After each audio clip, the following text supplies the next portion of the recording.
And what is the truth? We are one with God.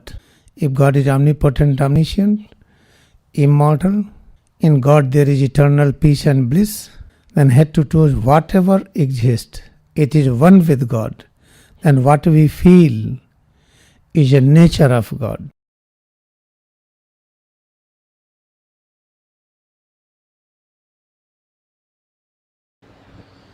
अच्छी तरह से समझें कि सिर से पैर की अंगुली तक इसी रचना की वजह से ही ये पूरा दृश्य जगत है। ये जब इसका रूप एक छोटे शिशु के रूप में था, 2 वर्ष, 4 वर्ष, 6 वर्ष, 10 वर्ष, तो यही दुनिया कुछ और दिखती थी। धीरे धीरे इसका आकार बदला, इसका रूप बदल गया, तो दुनिया कुछ और दिखाई पड़ने लगी। ऐसे ही 70-80 वर्ष पहुंचने पर यही दुनिया कुछ और लगती है। याद रखिए कि जब हम गहरी नींद में सो जाते हैं तो दुनिया कुछ और लगती है। ये सब जो भिन्न भिन्न अनुभूतियां हैं, उसके लिए जो मुख्य कारण है वो सिर से पैर की अंगुली तक यही रचना है। क्रिया योग ध्यान से इस रचना में परिवर्तन करते हैं। परिवर्तन करते करते एक दिन ऐसा होता है, इसी रचना से ये दुनिया कुछ और दिखाई पड़ती है। जो हम देखते हैं कि आसमान ऊपर है, पृथ्वी नीचे है, पृथ्वी ठोस है, पानी द्रव है, भाप गैस है, ये सब जो अभी देखते हैं ये सब चीज़ें बदल जाती हैं। तो सिर से पैर की अंगुली तक इस रचना की वजह से ही ये दृश्य जगत इस तरह से भासता है। तो क्रिया योग ध्यान करके इसमें परिवर्तन करते हैं। परिवर्तन करते करते एक ऐसा परिवर्तन होता है कि इसी स्वरूप से जो चीज़ दिखाई पड़ती है उसको देखने से हम निर्भय हो जाते हैं, डर खत्म हो जाती है, असुरक्षा खत्म हो जाती है, नित्य नए आनंद में हो जाते हैं, परम शांति मिलती है। पता चलता है कि हम अमर हैं, पता चलता है न कभी जन्म हुआ था न कभी मृत्यु हुई थी। ये सब चीज़ें होता है। उस चीज़ को अनुभव करने के लिए हमें करना क्या है? यही अभ्यास करते जाइए। अभ्यास करने में जो प्रमुख सावधानी है कि सिर और रीढ़ की जगह को याद रखें, हमेशा भ्रूमध्य को याद रखें। जब हम कोई काम करते हैं, चाहे लिखते पढ़ते हों, लिखते और पढ़ते समय या जमीन पर कोई काम करते हुए आँखों की दिशा नीचे होती है। अगर हम पूरी लगन से अपने संपूर्ण सामर्थ्य से कर्म का संपादन करें तो एक हमारी और दृष्टि होती है। ये आँखें तो नीचे हैं, लेकिन आँखों की जो मूल शक्ति है वो भ्रूमध्य की ओर हो जाती है।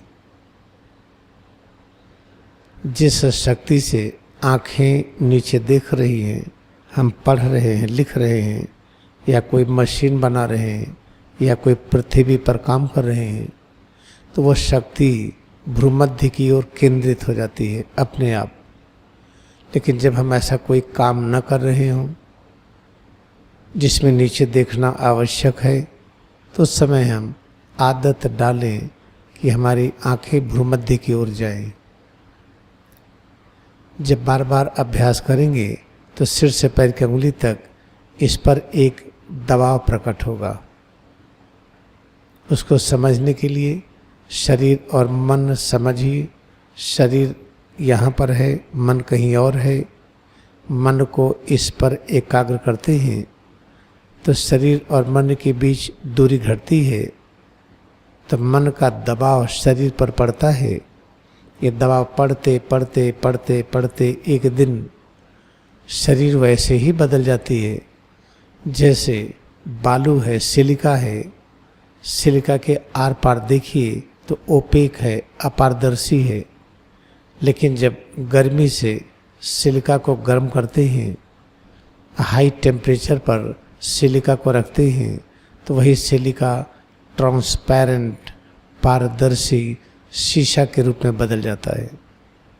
जो गाड़ी में, कार में सब जगह शीशा लगता है, या जो आई ग्लासेज हम पहनते हैं, ये सब सिलिका का बना है। तो याद रखिए, जो सिलिका का बना है, जो सिलिका अपारदर्शी था, वो सिलिका पारदर्शी हो गया। तो ऐसे याद रखिए कि जो इस शरीर से हमें दिखाई नहीं पड़ता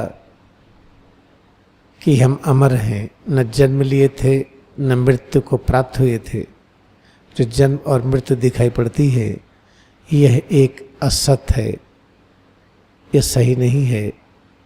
तो जो दिखाई नहीं पड़ रहा है, जैसे सिलिका बालू के आर पार, अब बालू की परत, सिलिका की परत लगा दे तो आर पार दिखेगा नहीं, लेकिन वही सिलिका जब हाई टेम्परेचर में रख देते हैं तो वही पारदर्शी शीशा के रूप में रूपांतरित हो जाता है। तो इस तरह से याद रखिए कि इस अभ्यास को नियमित करना पड़ेगा।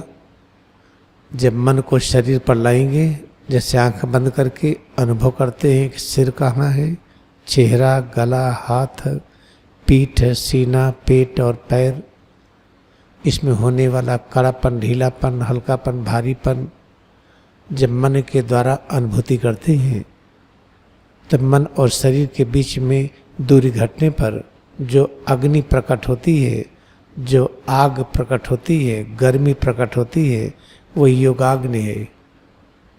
यह अग्नि श्रेष्ठ है,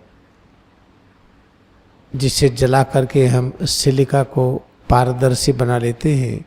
वो जो आग है, अग्नि है, उससे शरीर और मन के बीच में जब दूरी घटाते हैं तो जो अग्नि प्रकट होती है श्रेष्ठ है। उस अग्नि पर शरीर को रख दीजिए तो जल के राख हो जाएगी। जिस अग्नि पर बालू को रखते हैं तो बालू शीशा में रूपांतरित हो जाता है, सिलिका। इससे सिर से पैर की अंगुली तक इसको पारदर्शी बनाने के लिए हमें योग अग्नि की आवश्यकता है। तो शरीर और मन के बीच में दूरी घटाते जाए तो योग अग्नि प्रकट होने लगेगी, और जब योग अग्नि प्रकट होगी, उस अग्नि के प्रभाव से फिर ये शरीर बदल जाती है। इसके माध्यम से जो भी हम अनुभव करते हैं, देखते हैं, वो सच दिखाई पड़ता है। तो सच कैसे दिखेगा? न हमारा जन्म होता है, न मृत्यु होती है। तो जन्म मृत्यु जो दिखाई पड़ती है अभी इस समय, वह एक माया है। इसको सुनने से समझ में नहीं आता है। सुनते रहिए, पढ़ते रहिए, समझ में नहीं आएगा। जगत जो दिखाई पड़ता ऐसा नहीं है। सुनते रहिए, पढ़ते रहिए, समझ में नहीं आएगा। इसमें अभ्यास करना पड़ता है। इसलिए इस अभ्यास को कभी भी आप बंद न करें। मन को शरीर पर केंद्रित करते जाएं। योग अग्नि की तीव्रता बढ़ती जाएगी।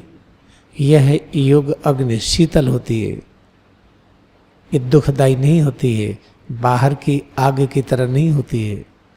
इसमें ज्ञान प्रकट होता है, शांति प्रकट होती है, आनंद प्रकट होता है, बहुत अच्छा लगता है। इसलिए इसके अभ्यास में कोई दिक्कत भी नहीं है। बस इसके अभ्यास से कभी हटे ना।